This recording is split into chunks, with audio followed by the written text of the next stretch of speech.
महिला दिवस है, ऐसे में आप एक महिला हैं।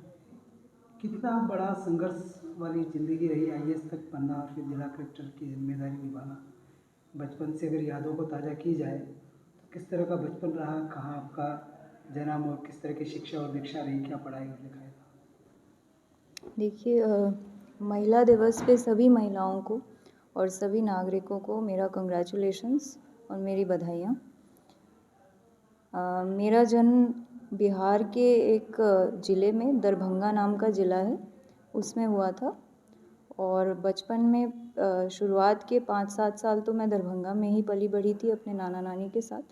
उसके बाद मध्य प्रदेश में मैंने आगे अपनी स्कूलिंग और शिक्षा की थी। मेरे पिताजी आईपीएस थे, तो सर्विस के साथ पहले से ही मेरा थोड़ा सा इंटरेक्शन रहा था। पापा की ट्रांसफ़रेबल सी नौकरी थी, तो कभी एक जगह पे टिकते नहीं थे। तो मैंने अपने स्कूलिंग में 12 स्कूल्स चेंज किए हैं, हर साल ही स्कूल बदलता था। तो मेरी जो कठिनाइयाँ थी वो आई थिंक नॉर्मल जो रहती है बच्चों की और ख़ासकर महिलाओं की, उस तरह की कठिनाइयाँ नहीं थी। मेरी ज़िंदगी मतलब इसमें कोई क्वेश्चन नहीं है कि काफ़ी जो लोगों को संघर्ष करना पड़ता है, उस तरह के संघर्ष मुझे नहीं करने पड़े थे, क्योंकि मेरे माता पिता पढ़े लिखे थे और वो सर्विस बैकग्राउंड से थे। तो मेरी स्कूलिंग और शिक्षा में उन्होंने कोई कमी नहीं छोड़ी थी। तो उस तरीके से मुझे काफ़ी उनका सपोर्ट मिला और मैं काफ़ी खुशकिस्मत हूँ कि उस सपोर्ट की वजह से मैं जो भी एग्ज़ाम्स थे वो बिना किसी टेंशन के दे पाई। और यही रीज़न है कि मैं काफ़ी जो भी एग्ज़ाम दिए उसको क्लियर करके मैं यहाँ पे हूँ। तो आई थिंक काफ़ी मेरे माता पिता का और मेरे बैकग्राउंड का सपोर्ट रहा है, इस वजह से मैं यहाँ पे हूँ। महिला होने की वजह से कुछ समस्याएं स्वाभाविक है, होती ही है।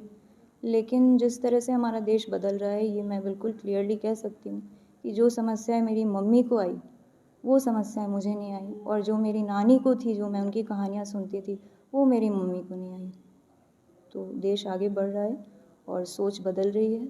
और जहाँ पे सोच नहीं भी बदल रही है, वहाँ महिलाओं की स्वयं की सोच इतनी बदली हुई है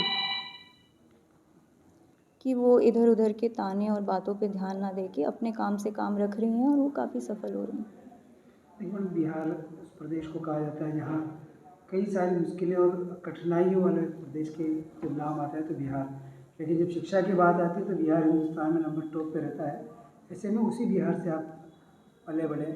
और जब आपकी जब ये एग्जामिनेशन की तैयारियाँ थी, वो एग्जामिनेशन की तैयारियाँ किस तरह की थी? क्योंकि आज की जो परिस्थिति हम देखते हैं, कोटा जैसा शहर या हिंदुस्तान के बच्चे और बच्चियाँ पढ़ने आते हैं और हर दिन एक सुसाइड की नई घटना सामने आती है। ऐसे में उन बच्चों को किस तरह से मोटिवेट हो? बिहार के बारे में आपने बिल्कुल सही बात कही। एक तरह बिहार में देखा जाता है कि हर तरह की चुनौतियां हैं। वहाँ पे प्राइवेट सेक्टर ज़्यादा नहीं है, वहाँ इंडस्ट्रीज़ नहीं है और वहाँ पे अलग अलग तरह की नौकरियाँ नहीं हैं। इस वजह से वहाँ के जो बच्चे हैं उन पे पढ़ाई का बचपन से ही काफ़ी प्रेशर रहता है। उनको पहले से ही ये आभास होता है कि यदि हम पढ़ाई करके सरकारी नौकरी में या किसी किसी अच्छी नौकरी में नहीं आएंगे या डॉक्टर या इंजीनियर नहीं बनेंगे, तो हो सकता है हमारा भविष्य पूरी तरह से बर्बाद हो जाए। तो ये रियलाइजेशन चूँकि बच्चों के पास बचपन से ही रहता है, तो बिहार के बच्चे स्वाभाविक है कि काफ़ी मेहनती भी होते हैं और ये भी स्वाभाविक है कि उनके ऊपर प्रेशर भी बहुत ज़्यादा होता है। तो कितनी बार बच्चे ये भी ज़रूरी नहीं है कि बच्चे ने अपनी मेहनत नहीं की, कोशिश नहीं की, इस वजह से वो सफल नहीं हो पाए। लक भी हर तरह के एग्ज़ाम में बहुत बड़ा फैक्टर होता है।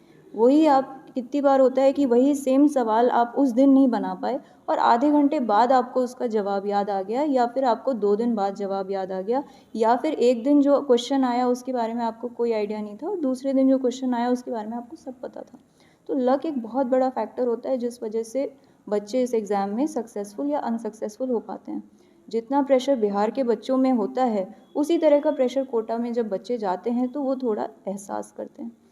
तो आई थिंक बिहार से होने का एक तो ये फ़ायदा है कि बचपन से ही हम पे इतना प्रेशर था कि हम उस प्रेशर को झेलना थोड़ा सा सीख गए थे। लक का फैक्टर भी अच्छे से समझते थे, तो ये भी रियलाइजेशन था कि ठीक है, पहले अटेम्प्ट में नहीं हुआ तो कोई बात नहीं, एनालाइज करेंगे कि किस वजह से नहीं हुआ। हमारी तैयारी में कमी रही, इस वजह से नहीं हुआ।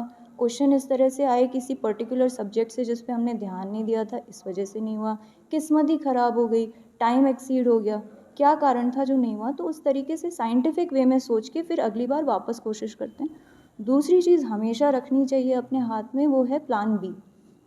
कोई भी एग्ज़ाम हो, at the end of the day luck factor बहुत ज़रूरी होता है। तो आपके पास हमेशा एक ऑल्टरनेटिव रास्ता रहना चाहिए कि चूँकि भले हमारी मेहनत है, सब कुछ है, लेकिन किस्मत भी एक फैक्टर है।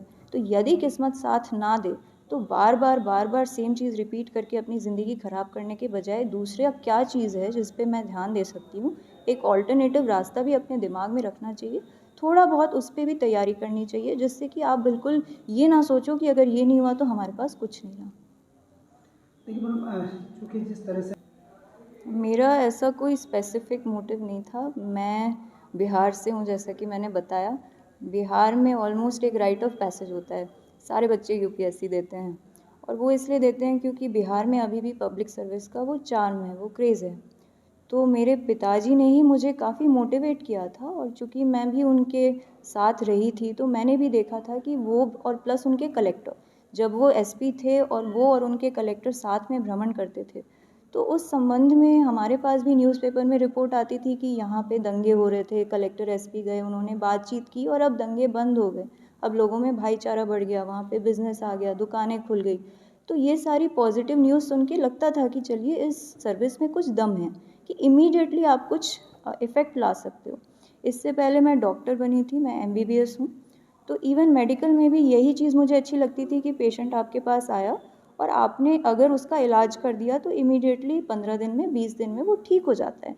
लेकिन जिस स्केल पे आप यहाँ पे काम कर सकते हैं कि सिर्फ लोगों की बीमारियाँ नहीं, हर तरह की बीमारियों का आप चाहें तो इलाज कोशिश करके कुछ इम्प्रूवमेंट ला सकते हैं, बड़े स्केल पे काम कर सकते हैं। तो वो चीज़ मुझे अच्छी लगती थी, मुझे इमीडिएट रिज़ल्ट जो है वो अच्छा लगता है। तो उस हिसाब से आई थिंक पापा की वजह से मुझे जो एक्सपोज़र मिला, उससे मैंने रियलाइज़ किया कि अगर ये नौकरी मैं करूँगी तो मुझे भी अच्छा लगेगा और शायद मैं लोगों के लिए भी अच्छा कर पाऊँगी। क्या लग रहा है मैडम, बिहार और राजस्थान, जब राजस्थान में आप सेवाएं दे रहे हैं तो कितना अलग यहाँ का माहौल है, खासकर बच्चों की जो शिक्षा है, बालिकाओं की जो शिक्षा को लेकर यहाँ राजस्थान में जिस तरह की रूढ़िवादी विचारधारा है आज भी कहीं ना कहीं किसी गांव में ढाणी में देखने को मिलती है।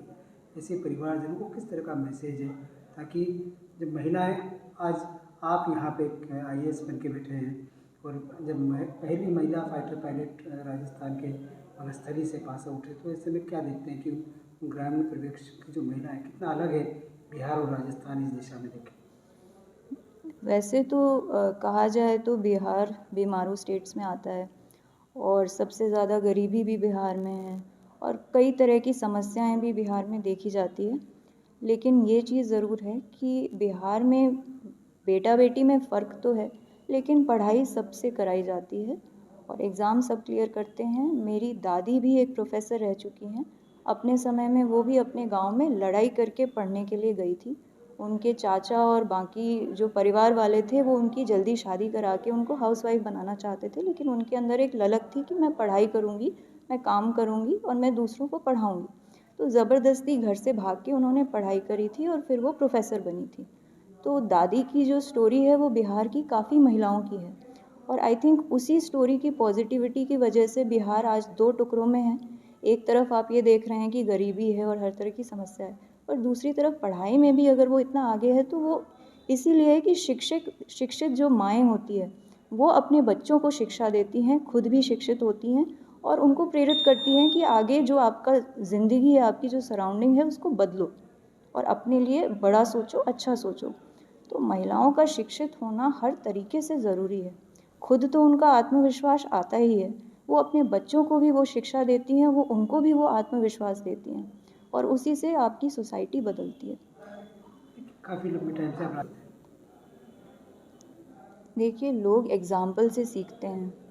जब आप ऐसे एक एनवायरनमेंट में रहते हो जहाँ सब लोग आपकी ही बात बोल रहे हैं, तो आपको लगता है कि आपकी बात सही है। लेकिन जब आप बाहर से एग्ज़ाम्पल देखते हैं, जब आप देखते हैं कि आपके ही गांव की एक बेटी बाहर गई, पढ़ के आ गई, या ओलंपिक में मेडल लेके आ गई, या फिर आईएएस आईपीएस बन के आ गई, या एक बहुत बड़ी नेता बन के आ गई, तब आपकी आंखें खुलती है। फिर आप सोचते हो कि अच्छा, अगर वो बेटी कर सकती है तो मैं अपनी बेटी को क्यों रोकूं। तो महिलाओं को आगे बढ़ाने का रास्ता भी महिलाएं ही हैं।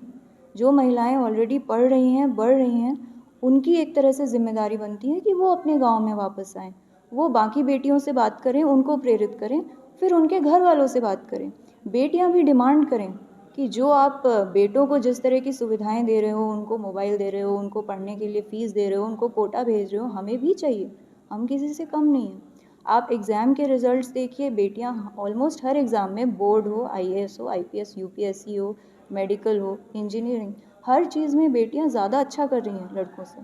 तो जब लेवल प्लेइंग फील्ड होता है, जब एक तरह का एग्ज़ाम होता है जिसमें देखा नहीं जाता कि लड़का है या लड़की, सिर्फ सवाल का जवाब देखा जाता है, उसमें लड़कियां अच्छा कर रही हैं। जहाँ पे जेंडर देख लिया जाता है, वहाँ पे लड़कियां कम हो जाती हैं।